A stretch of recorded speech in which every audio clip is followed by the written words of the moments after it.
حضرت عمیر بن سعد رضی اللہ تعالیٰ عنہ ننھے بچے ہیں، چھوٹے بچے ہیں۔ ان کے چچا جلاس بن سوید یہ اس ننھے عمیر بن سعد کو حضور اکرم صلی اللہ علیہ وسلم کی بارگاہ میں لے جاتے۔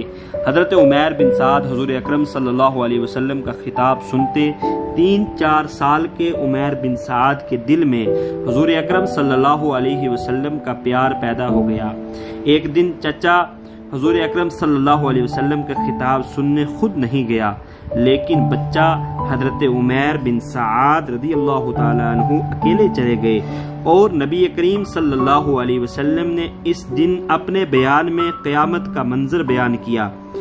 بچہ اپنے گھر حضور اکرم صلی اللہ علیہ وسلم کا بیان سننے کے بعد آتا ہے اور خوشی کے مارے اور اپنے چچا سے ملاقات کرتا ہے اور کہتا ہے کہ چچا آج آپ محروم رہ گئے۔ حضور اکرم صلی اللہ علیہ وسلم نے آج قیامت کا منظر بیان کیا ہے جو میری نگاہوں کے بالکل سامنے ہے۔ عمیر بن سعد کا چچا ابدی بدبخت تھا اور یہ منافق تھا، لیکن اپنے بھتیجے کو اکثر حضور اکرم صلی اللہ علیہ وسلم کے پاس لے جایا کرتا تھا۔ جب بھتیجے نے کہا کہ آج حضور اکرم صلی اللہ علیہ وسلم نے قیامت کے متعلق بیان کیا جس سے آپ محروم رہ گئے، چچا نے کہا کہ اگر محمد سچے ہیں تو ہم گدھوں سے بھی بدتر ہیں، معاذ اللہ رب العالمین۔ بچے نے حضور کی محفل سے واپسی کے بعد یہ گفتگو سنی اور کہا کہ میرے چچا مجھے نہیں پتا تھا کہ تم منافق ہو۔ جب عمیر بن سعد نے اپنے چچا جلاس بن سوید کی یہ منافقانہ گفتگو سنی تو آپ نے فرمایا کہ میرے چچا آپ تو میرا ہاتھ پکڑ کے حضور کے پاس لے جایا کرتے تھے، لیکن مجھے نہیں پتا تھا کہ تم منافق ہو۔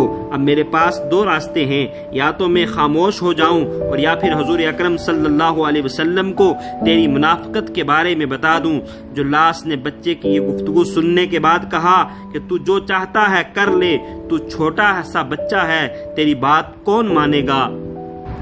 وہ بچہ جاتا ہے اور حضور اکرم صلی اللہ علیہ وسلم کی بارگاہ میں حاضر ہوتا ہے، عرض کرتا ہے یا رسول اللہ صلی اللہ علیہ وسلم،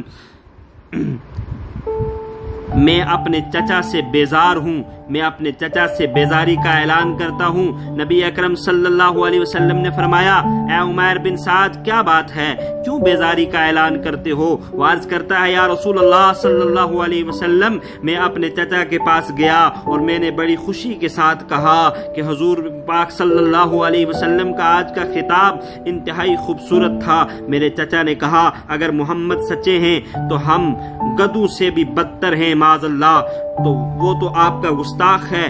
رسول اکرم صلی اللہ علیہ وسلم نے فوراً صحابہ کرام رضوان اللہ تعالی علیہ مجمعین کو بلایا اور فرمایا کہ صحابہ کیا مشورہ ہے اس متعلق۔ صحابہ نے عرض کیا یا رسول اللہ صلی اللہ علیہ وسلم، یہ چھوٹا سا بچہ ہے اور اسے کسی بات کا علم نہیں۔ یا رسول اللہ، جلاس بن سوید ایک بزرگ شخصیت ہیں اور بہت دیر سے مسجد نبوی میں نماز ادا کرتے ہیں۔ یا رسول اللہ، وہ تو منافق نہیں ہو سکتے۔ یا رسول اللہ، یہ چھوٹا سا بچہ، اس نے ابھی بات کرنا سیکھا ہے، ہم اس کی بات پر عمل کیسے کر سکتے ہیں؟ نبی کریم صلی اللہ علیہ وسلم خاموش ہو گئے اور صحابہ کے مشورے کو مان لیا اور فرمایا کہ ابھی ہم اس کی گواہی قبول نہیں کرتے۔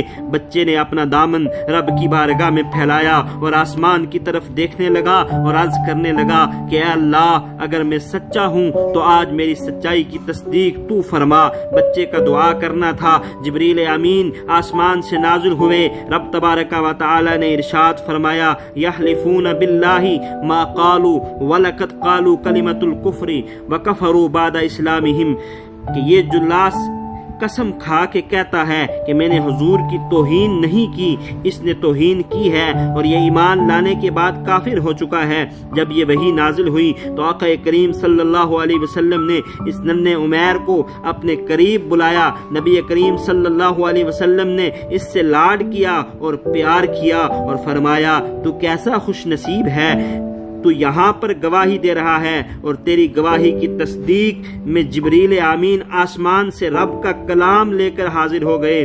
محترم ناظرین، آپ جب اس طرح کے واقعات اپنے بچوں کو بتائیں گے تو ان کے دلوں میں حضور اکرم صلی اللہ علیہ وسلم کا پیار پیدا ہوگا۔